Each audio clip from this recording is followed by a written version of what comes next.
Agora nessa aula 6, olha que legal, a gente falou dos sintomas e aí nada melhor do que a gente falar do tratamento. Nessa aula agora, a gente vai falar do tratamento da síndrome do sono insuficiente ou do SSI. E aí quais são os tratamentos para privação de sono? O tratamento para privação de sono, ele depende. Depende se você está privado de sono no começo da noite, se você está privado de sono no final da noite e qual é a consequência que você tem em relação a privação do sono. Então a gente começa a falar aqui, ó, cada indivíduo é de um jeito. A gente fala de bioindividualidade. Não se compare aos outros, se compare a você de ontem. E aí o de ontem, como que você está hoje, como que você vai estar amanhã. Então, talvez o tratamento para o João não seja o mesmo para você. Talvez o tratamento da Maria não seja o mesmo tratamento para você.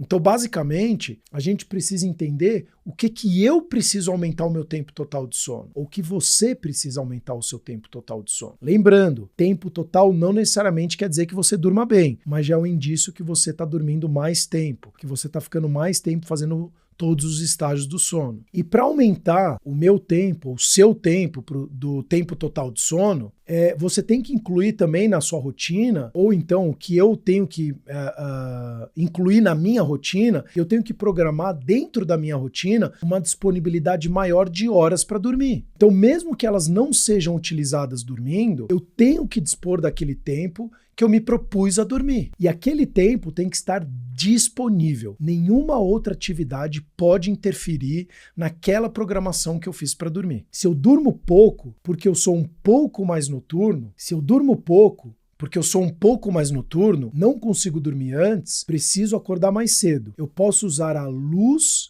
para me ajudar.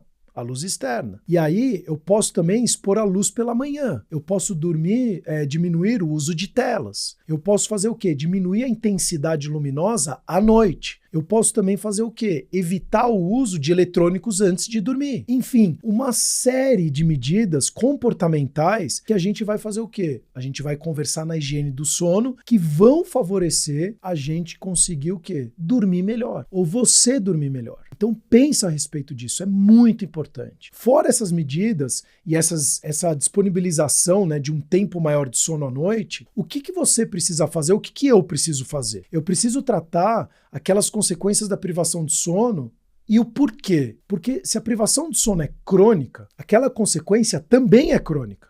Então, muitas vezes, eu desenvolvi um quadro ansioso ou eu desenvolvi um quadro de depressão. Ou até um quadro de bipolaridade. Olha só quanta coisa importante acontece. E aí eu preciso fazer o quê? Resolver meio que junto com a privação de sono tudo isso. Então, se eu fiz todas aquelas medidas comportamentais, eu aumentei o meu tempo total de sono e aquilo não foi suficiente para sanar todos aqueles sintomas, então o que a gente vai fazer? A gente precisa tratar também aquele sintoma que adquiriu autonomia e status para ser tratado sozinho. Então você começa a isolar essas questões e começa a tratar o quê? A insônia isoladamente, a depressão isoladamente, não tudo junto e misturado. Então o que você precisa fazer? Você precisa conhecer o que é a privação de sono em primeiro lugar. Você precisa entender que o sono é uma prioridade para sua vida. E além disso, você precisa ter uma atitude do quê? Para aumentar o seu período que você disponibiliza para dormir. Porque não adianta nada você saber que é importante, que é vital, e que se você não dorme, você pode morrer, e que está com consequências de privação de sono e não agir. E não aumentar o tempo ou a disponibilidade. Reservar um horário muito bom ou melhor para você dormir.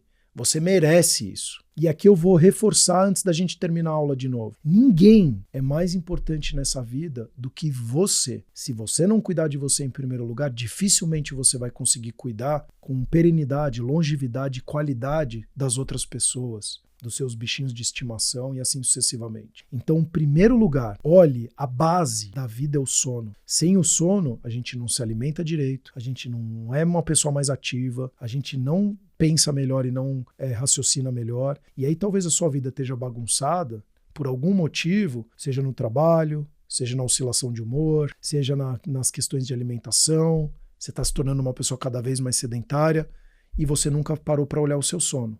Então dormir, sim, é você ter mais longevidade com qualidade de vida. Pensa sobre isso.